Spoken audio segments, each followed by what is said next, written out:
එතකොට ඒකෙන් කියන්නේ ඇත්තටම අපේ මෙතන කෙලස් තියෙනවා නම් අපි ජනයා සමග ඉන්නකොට කෙලස් ගිනි ගන්න ඕනේ නේ. අපේ කෙලස් නැත්නම් ජනයා සමග ඉන්නකොටත් කෙලස් තියෙන විදියක් නැහැ. ඒකෙන් තමයි බුදුන් වහන්සේ පෙන්නන්නේ ඒ ජනයා එකට දර්ශකයක් වෙනවා කියලා. ඉතින් අපි කැමති ජනයාගෙන් උදකලාව ඉන්න තමයි. නේද? දැන් ඒක ඔබතුමීගේ කතාවෙත් තියෙනවා. ඔබතුමී කැමති ওই මුණුබුරු ඔය දරුවගෙන් අයින්ට වෙලා එහෙම ඉන්න. නමුත් ඒ ආත්මෙනේ එහෙම ඉන්න කැමති. අන්න ආත්මය හඳුන ගන්න. තේරුණා?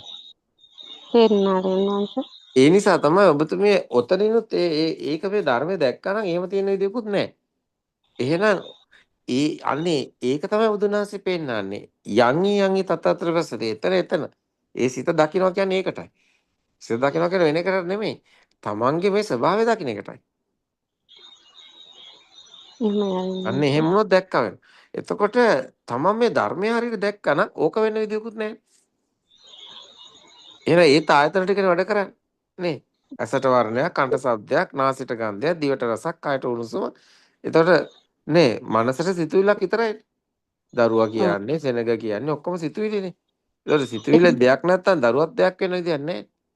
එහෙම බබා බලාගත්තා කියලා එහෙම දෙයක් නේ නෑ ආර්යයන් වහන්සේ. නෑ ඒක එහෙම විග්‍රහ කරන්න බෑ. ඔබතුමිය ඉදිරිපත් කරපු කාරණා අනුව ඔබතුමිය ඒක ගැටෙන ස්වභාවයක් තියෙනවා. ඔබතුමිය හිතනවා මේ දරුවා නිසා මට මේ නිදහසක් නැහැ කියලා. ඒක ඒ කියන්නේ මනෝ සෙන්සර් එකෙන් එන සංඥාවක්. ගැටෙන එකක්.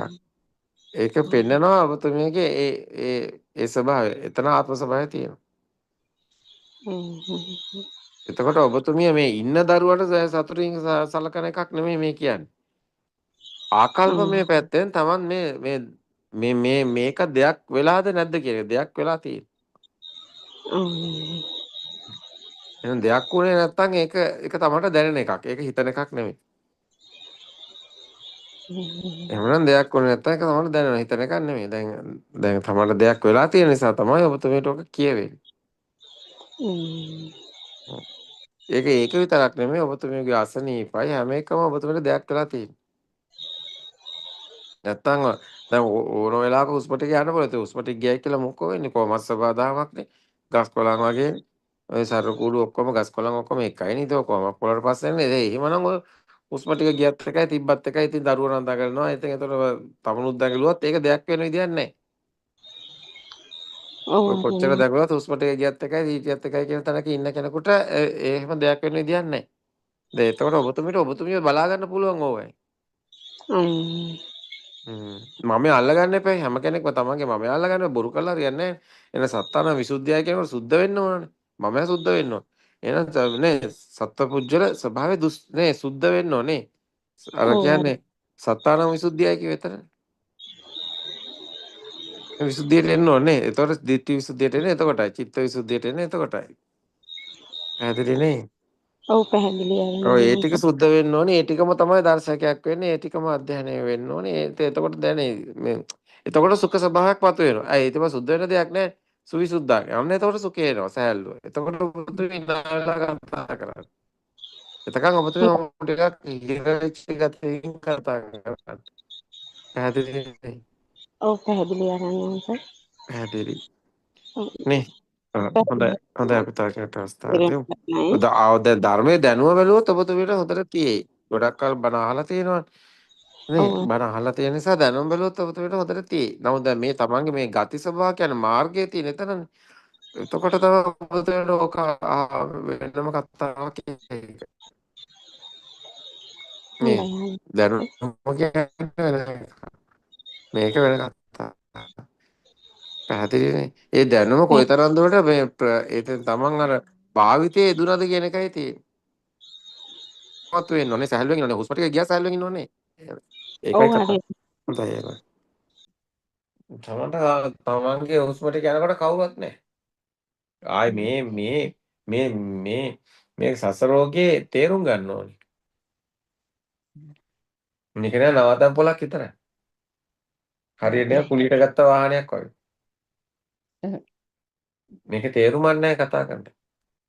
ඒතකොට තමන් ඇත්ත දැකලා තමන්ගේ මේ ආරෝපණය කොහොමද සකස් වෙන්නේ කොහොමද මේ තණ්හාව හැදෙන්නේ කොහොමද මේ රාග දේශම කෙලෙස් හටගන්නේ කොහොමද මේ ආත්මී මේ කම්පණය එන්නේ ඔක්කොම එකයි ආත්මී කම්පණය තණ්හාව කෙලෙස් ඔක්කොම එකම කතාව කියන්නේ ඒ ගින්න තමයි ආරෝපණ බලය ඒක සකස් වෙන එක දකින්න ඕනේ ඉතින් ඒකට ඔය සාධක විතරයි මේ දරුවන්ගේ රූපද මහත්යාගේ රූපද ගෙදර රූපද තමන්ගේ රූපද ඔය රූප ටික නිකන් හරියට ඔම්ලට් වගේ තමයි ඕක මේ හැමදාම තියෙන එකක් නෙමෙයි ඒවා තේරුම් ගන්න ඕවා නිකන් සාධක විතරයි තමන්ගේ කරන්ට් එක තමයි මෙතනදී වැදගත් වෙන්නේ කරන්ට් එක දිය වෙන එක තමන්ට අර සත්‍ය දන්නේ නැති කෙනාගේ කරන්ට් එක තව තව වැඩි වෙනවා අபிසංකරණ ලක් වෙනවා ඒතර බලය වැඩි නමුත් ඒක දැක්කට පස්සේ සත්‍ය ඇත්තටම කරන්ට් එක අඩු වෙන්න ගන්නවා ටික ටික දිය වෙනවා එතකොට ෂදම්මා වය ධම්මා කියන්නේ සංකතව පටිච්චසමුප්පන්න මේක හටගත්ත එකක් ස්පාර්කයේ කම්පැනි. ඒක ඇත්ත දැක්කට පස්සේ කම්පැනි වෙන එක අඩු වෙනවා. ඒක තමයි නිවන පැත්තට හැරෙන්නේ. ඒතර තමන්ගේම අතුලාන්තේ තමන් හොඳට දකින්න ඕනේ. තමන් ගැන හොඳ විමර්ශන තමන් ගැන තමන් හොඳට දැකලා තියෙනවා. තමයි කතාව විශ්ද ගන්නවා. කවුරුවත් නෑ ඒක විශ්ද. ඔය කන්න බොන්න ටික දෙනවා වගේ නෙමෙයි සරල කුරු නර්තු කරනවා වගේ නෙමෙයි. මේ සසර දුකේ වේදනාව කියන්නේ ලොකු කතාවක්. ඒකෙන් කවුරුවත් අදාළ නැහැ. ධම්මං විනා නත්ති පිතාච මාතා කිය එක. ධර්මයේ මිසම් මවෙද්ද පියෙද්ද නැහැ කිය එක. ඒ සත්‍ය දකින්න සත්‍ය දැකලා ඒ සත්‍ය හඳුනගෙන ඒ තුළ ඒ දකිමින් කටයුතු කරන්න. ඒතර ගොඩක් ප්‍රශ්න විසඳෙයි. සැනසීම දැනේ, සතුට දැනේ, නිදහස දැනේ, සැහැල්ලුව දැනේ. හොඳයි. අපි තාකට තවද ඔබතුමීගේ අභ්‍යන්තරේ තමන් හඳුනගෙන කතා කරන්න ඕන. ඒ ගොඩක් වැදගත්. තේරුණේ? මට මෙන්න මේ වගේ ප්‍රශ්නයක් තියෙනවා කියලා එතකොට කෙලින්ම කවටාර කියදැයි තමන්ටම. අර එතන නිදහස් වුණත් සැනසීම දැනේ කියන එක. තමන් දන්නවා ඒක. මට ඒක ලොකු සාන්දිටික ෆීඩ්බැක් ධර්මයේ දෙනවා ප්‍රත්‍යක් ධර්මයේ. තමන්ටම සාන්දිටික කරන ප්‍රත්‍යක් වෙනවා. එහෙමයි. එහෙමයි. මේ ධර්මයේ භාවිතයේ යෙදෙන කෙනාගේ ස්වභාවයක් තියෙනවා. සිතුවිලි ප්‍රශ්නයක් වෙන්නේ නැති එක. එයාට ওই මයින්ඩ් එකෙන් මේක ඉක්මනට කරන්න ඕනේ කියන කාට එයාට වෙහස අඩුයි. එයාට අරක ආතතියෙන් එන්නේ නැහැ. හැබැයි එයාගේ දියුණුව අනුව තමයි ඒක වෙන්නේ. තේරෙනවද චාමර? කෙනෙකුගේ විඥාන වෙනස් වෙනවා. ඔව්. කෙනෙකුට චාමර දැන් මොන විදිහට සිතුවිලිම මොනවා හොකෙන් ආවත් එයාට ගින්නක් නැති වෙන්න පුළුවන්. එයා ගොඩක් දියුණු කෙනෙක් හැබැයි. එයාට මොකක්ද එයාගේ මොනවා කඩාගෙන යනද එයාගේ අතපය ගැලවිලා ගියත් එයාට එන්නේ නැහැ ගින්න. එයා ඒක සම්පූර්ණයෙන් සුද්ධ වෙලා ඉවරයි. එයාට ඒක ඒ කියන්නේ දැනෙන්න ඕනේ. දැනුණට පස්සේ එයා දන්නවා එයාට මොනව නැතුණත් එකයි කියලා. ඒ ස්වභාවයට වෙනස්. ඒකට අනිවාර්යයෙන් ඔව් කියන්නේ. දැන් එහෙම සිතින් දැන් ඒ වගේ අර ඇතුලෙන් එහෙම මේ වේගෙන් ආවට මේ අර රියැක්ෂන් එකේදී මේ එහෙම වෙන්නේ නැහැ. මේ ඒ කියන්නේ ප්‍රැක්ටිකල් කරනකොට සමහරවිට දැන් එහෙම බොඩි එකෙත් එහෙම චේන්ජ් එකක් වෙනකොට එතකොට දැනෙනවා මේකින්ද මේ වේගෙන් වැඩ වෙනවා කියලා. දැන් ඒ වෙලාවට දැන් සිතුවිලි එනවා ගොඩක් මේ දැන් ගොඩක් මේ ඔන්නේ ඔය කන්සල්ටන්ට් ඇවිල්ලා චෙක් කරන වෙලාවට එහෙම මේ එනවා සිතුවිලි එනකොට ඒක දකිනකොට එතන අර අපහසුතාවයක් සමහරවිට අර නිකන් බය හිතෙන වගේ තැනක් ආවොත් ඒකත් දකිනවා මේ එහෙම තමයි යන්නේ ආරෙනවාස. ඔව් ඒ කියන්නේ දැන් ඒක දකිනවා වගේම චාමර ඒකට ගින්නක් තියනද කියන එකක් දැනෙන්න ඕනේ. ගින්නක් නැත්තම් ඕව මොකක්වත් ප්‍රශ්න නෙමෙයි චාමර. ගින්නක් නැත්තම් ඔය මොකක්වත් ප්‍රශ්න නෙමෙයි. අනිත් ඔක හිතන්න ඕනේ දේවලුත් නෙමෙයි. ඉතින් අර සිස්ටම් එකට ඉතින් ඒවා හිතන ඒවා ඔක්කොම වෙනවා. හැබැයි ගින්නක් නැත්තම් මොකක්වත් ප්‍රශ්න නෙමෙයි. මොන විදිය දේවල් සිද්ධ වුණත් ගින්නක් නැත්තම් එච්චරයි. එතනින් ඉවරයි කතාව. ආරෙනවාස ඒ වෙලාවට මේක සෙන්සර් එක කියලා මෙනෙහි වෙනවා. එහෙමයි. ඒ සමහර වෙලාවට අර පැට්‍රිකල් මන්ද හින්දා වෙන්නේ නැති සෙන්සර් එකෙන් වෙනවා කියලා මෙනෙහි වුණාට ඒක නිකන් පිළිගන්න කැමැත්තක් වගේ එහෙම එකක් තියෙනවා නිකන්. ඒක පැට්‍රිකල් වෙලා මදි හින්දා නේද අර එහෙමයි. ඒ කියන්නේ ඇයි පැට්‍රිකල් වෙලා මදි කියන අදහස ගත්තේ? ඒ කියන්නේ දැන් සෙන්සර් එකෙන් ආවා කියලා ඒක මෙනෙහි වුණාට මේ අර තහවුරු වෙලා නැහැ වගේ එකක් නිකන් එහෙම එකක් තියෙනවා. ඒ සමහර අවස්ථාවලදී. ඔව් ඒ කියන්නේ චාමර දැන් මේකේ චාමරක් දැන් සෑහෙන කාලෙක ඉඳන් අහනවා. චාමර මේකේ දැන් මොන විදියට මොනවද සිද්ධ වුණත් චාමර ගින්නක් නැත්තම් එච්චරයි. අපි දෙයක් වන ගින්නකුත් තියෙනවා. ඒ කියන්නේ ගින්නක් වගේ පෙවුනට ඒ ගින්න දෙයක් වෙච්ච නැති ගින්නක්. දැන් මිරිස් කනකොට දැවිල්ලාවට ඒක දෙයක් නැහැනේ. ඒක සෙන්සර් එකනේ අන්නේ වගේ. ඒ කියන්නේ සිතුවිලි වලත් එහෙම ස්වභාවයක් තියෙනවා. ගින්නක් වගේ එකක් එනවා මයින්ඩ් එකේ. හැබැයි ඒක දකින්නවා කියන්නම ඒ ගින්න බලකොට දෙයක් වෙච්ච නැති ගින්නක් තියෙන්නේ. දැන් අපි තුමු කවුරු හරි කෙනෙක් මොකක් හරි දෙයක් කරන්නකොට ඒ කෙනාට ඒ කෙනාගේ උදව්වක් වේ විදිහට ඒ කෙනාව බේරගන්න ගියා කියලා. ඒතකොට ඒකේ ගින්නක් එක්ක තමයි මේ අපරාධයක් නෙමේ වෙන්නේ කියලා බේරගන්න යන්නේ ගින්නක් එක්ක. හැබැයි ඒකේ බලනකොට අර මම විඳින ගින්නක් නැහැ. ඉතින් සිස්ටම් එකෙන් අර සෙන්සර් එකෙන් එන ගින්නක් තියෙන්නේ. ඒකට දැක ගන්න අමාරුයි. නමුත් ඒක අසු වෙනවා. මේ මාර්ගය තුළ ගොඩක් දියුණුවටපත් වෙනකොට ඒක අසු වෙන ගන්න. මේ මෙතනත් මේ ඒ කියන්නේ සියුම්ම තියනවා කියලා මම යනවා. ඔව් එහෙමයි. සම්පූර්ණයෙන්ම මම දිය වෙනවා මේ පාර ඒ වගේ ඒ තරම්ම වැදගත් මාර්ගය. සම්පූර්ණයෙන්ම මාර්ගයේ මේ විවර වෙනවා. දැන් ප්‍රායෝගික පැත්තෙන් පැහැදිලි කරනකොට ඇත්තටම හිතා ගන්න බැරි වෙනවා. මොකද හැමදාම කර්මයට බණ කිව්වේ දන් දෙන්න පින් කරන්න තමයි කිව්වේ.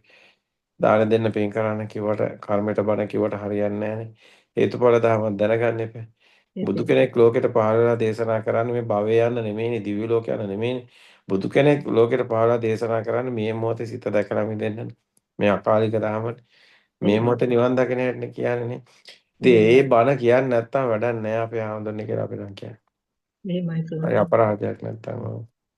ඒක කියන්න ඕනේ. ඒ ඍජුභාවය තියෙන්න ඕනේ. කවුරු මොනවා කිව්වත් වැඩක් නැහැ. තමන්ට තමන් අවංක වෙන්න ඕනේ. තමන්ට තමන් ඍජු වෙන්න ඕනේ. ඒ තාත්ම ස්වභාවය කියන එක ගොඩක් සියුම් තැනක්. එහෙමයි. ඒක බැලුමට සාමාන්‍ය විදිහට හැමදේම පේනවා එනවා දැන් හැමදේම. නමුත් ඒකක්වත් ඇත්ත නොවන සත්‍ය දැනගත්තට පස්සේ ඇත්ත වෙන්නේ නැහැ. අන්න එතනයි දිනුවොත්. ඒ කරන්න එකක් හොයනවා. මේක ගොඩක් අයට අපිට පේනවා මේක පොඩ්ඩක් සියුම් තැනක්. මේ මමයා සියුම්ම සැඟවිලා ඉන්න ඔය අගේ කරන තැන. ඔය මේකේ ඵලයක්වත් මොකක්වත් හම්බෙන්නේ නැහැ. මේකේ අවසානයේ උපේක්ඛා ඥානෙ තියෙන්නේ. එතකොට ඔය අගේ කරන තැන තියෙන තාක්කල් ඵලෙත් නැහැ තමයි. එහෙමයි. එහෙම තැනක සැඟවිලා තියෙනවා අර මානෝද්දච්ච අවිද්‍යාව කියන තැන.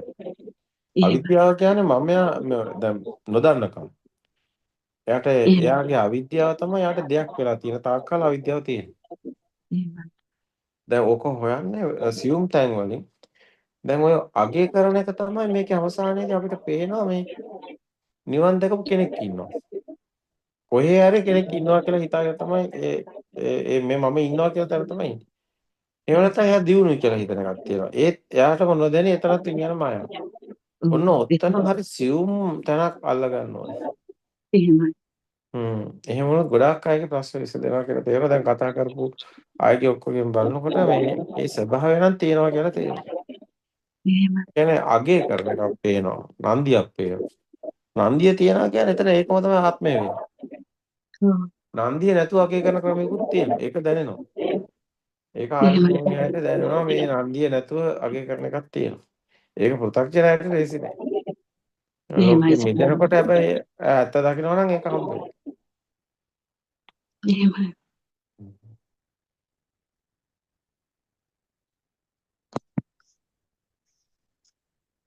හොඳයි. අද දවසේ අපි තරවරක් කාලේ නම් ගෙවිලා ඇති කියලා නේද? පාද සමන් නමස්කාර කලින් හරියන් වහන්සේ එහෙමයි. තෙරුවන් සරණයි. අනේ එහෙමයි. හැමෝටම තෙරුවන් සරණයි. ඒක සරයි සියුම් තැන් අපි දැක ගන්න දක්ෂ වෙන්න ඕනි. අපිටම නොදැනි අපේ මමයා සැඟවුණු තැන් තියෙන හැබැයි ගොඩක් අය හොඳයි. ගොඩක් අද කතා කරපු අය ගොඩක් හොඳයි වෙනද වගේ නෙමෙයි. ගොඩක් වයසින් වැඩි අය අපේ අම්මලා කරක් අපි අගය කරනවා. ඔබතුමිය වගේම ඇත්තටම ගොඩක් හොඳයි ඇත්තට. ගොඩක් දෘෂ්ටි වලට වැඩිය අපි දැක්කේ ධර්මය දැක්කලා තියෙනවා. ඒක අපි අගය කරන්න ඕනේ. හැම කෙනෙක්ම මම හිතන්නේ අපිට දැනෙනවා මේ දහමට අනුගත වෙනකොට විශාල යහපතක් කරනවා.